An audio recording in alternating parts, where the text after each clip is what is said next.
Hello friends, Molina's blog and cooking চ্যানেলে তোমাদেরকে অনেক অনেক ওয়েলকাম। বড়দিন তো চলে গেল আর নতুন বছরও চলে এলো, কিন্তু ঠান্ডার এই মরশুমে এখনও পর্যন্ত আমি তোমাদের সাথে কোনো কেক রেসিপি শেয়ার করতে পারিনি। তাই আর চলে এলাম খুব সহজ পদ্ধতিতে বাড়িতে থাকা কিছু ঘরোয়া উপকরণ দিয়ে বানিয়ে ফেলবো দুর্দান্ত স্বাদের এই স্পঞ্জি ফ্রুট কেক রেসিপি। আশা করছি আমার এই স্পঞ্জি ফ্রুট কেক রেসিপিটি তোমাদের অবশ্যই ভালো লাগবে। ভিডিওটা স্কিপ না করে পুরোটা দেখতে থাকো। আর আমার চ্যানেলে যে সকল বন্ধুরা এখনও পর্যন্ত নতুন আছো, অবশ্যই চ্যানেলটিকে সাবস্ক্রাইব করে দিও। আর এই দেখো কেকটা কতটা নরম তুলতুলে হয়েছে। এই রকম কেক যদি বাড়িতে বানিয়ে দাও তাহলে বাচ্চারা টিফিনেও নিতে পারবে বা তোমরা ফ্রিজে স্টোর করে অনেক দিন পর্যন্ত রেখে দিতে পারবে। চলো রেসিপিটা শুরু করা যাক। এখানে আমি একটা বোল নিয়ে নিয়েছি আর রুম টেম্পারেচারে থাকা দুটো ডিমও নিয়ে নিয়েছি। এবার আমি দুটো ডিমকে ফাটিয়ে নেব, আর ডিমের যে হলুদ অংশটা আছে তো সেই হলুদ অংশটাকে আমি হালকা করে আলতো হাতে তুলে নেব যাতে ডিমের সাদা অংশের সাথে মিশে না যায়। তো এই দেখো ডিমের সাদা অংশ আমি নিয়ে নিয়েছি। এবার হ্যান্ড ব্লেন্ডার দিয়ে আমি ভালো করে ব্লেন্ড করে নেব। তো বন্ধুরা, তোমাদের যদি হ্যান্ড ব্লেন্ডার না থাকে হ্যান্ড উইক্স দিয়েও আস্তে আস্তে তোমরা ব্লেন্ড করে নিতে পারো। তো আমি এখানে একটু টাইম নিয়ে আস্তে আস্তে করে হ্যান্ড ব্লেন্ড করে নিয়েছি। আর এই দেখো ডিমের সাদা অংশটা একটা ফোমের মতো তৈরি হয়েছে। তো একটু টাইম নিয়ে কিন্তু তোমাদেরকে করতে হবে। আর এবারে দিয়ে দেবো চিনি। তো আমি একটু মিক্সিতে চিনিটা গুঁড়িয়ে নিয়েছিলাম, আর এবারে ভালো করে বিট করে নেব। তো বন্ধুরা, খুব আস্তে আস্তে বিট করতে হবে, তাড়াহুড়ো করার দরকার নেই। আর আমার ব্লেন্ডারের স্পিডটা হচ্ছে 7 পর্যন্ত, তো আমি 2 দিয়ে কিন্তু ব্লেন্ড করেছি।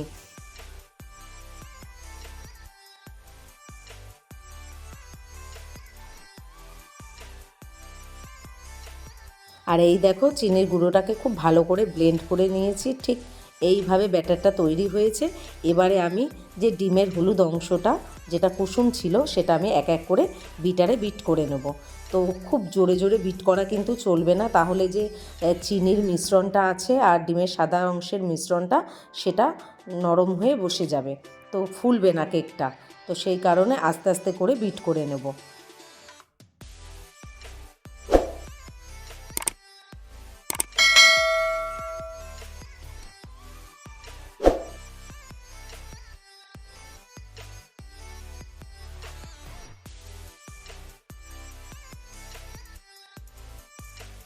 আর এখানে সমস্ত মিশ্রণকে আমি ব্লেন্ড করে নিয়েছি। খুবই গুরুত্বপূর্ণ, না হলে প্রত্যেকটা উপকরণ যা যা তুমি দিচ্ছ সব কিন্তু ঠিকঠাক পরিমাপ মতো হবে না।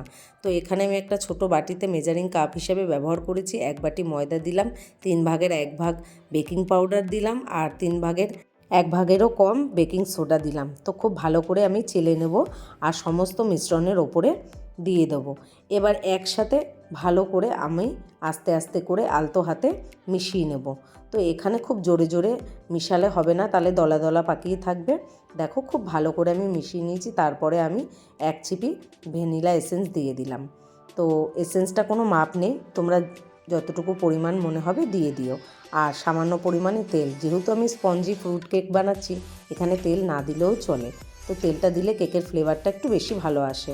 আর দিয়ে দিলাম অল্প একটু দুধ, যেহেতু আমার মিশ্রণটা একটু ঠিক হয়ে গেছিলো সেই কারণে আমি একটু দুধ দিয়ে পাতলা করে নিলাম ব্যাটারটাকে।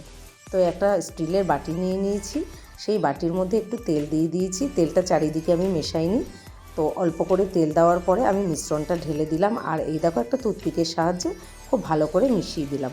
আর ওদিকে আমি গ্যাস ওভেনে কড়াই বসিয়ে দিয়েছি আগের থেকে প্রিহিট করার জন্য। আর বাটিটা এবার দিয়ে আমি ওপর থেকে একটু আগের থেকে কেটে রেখেছিলাম তো একটু ড্রাই ফ্রুট দিয়ে দিলাম।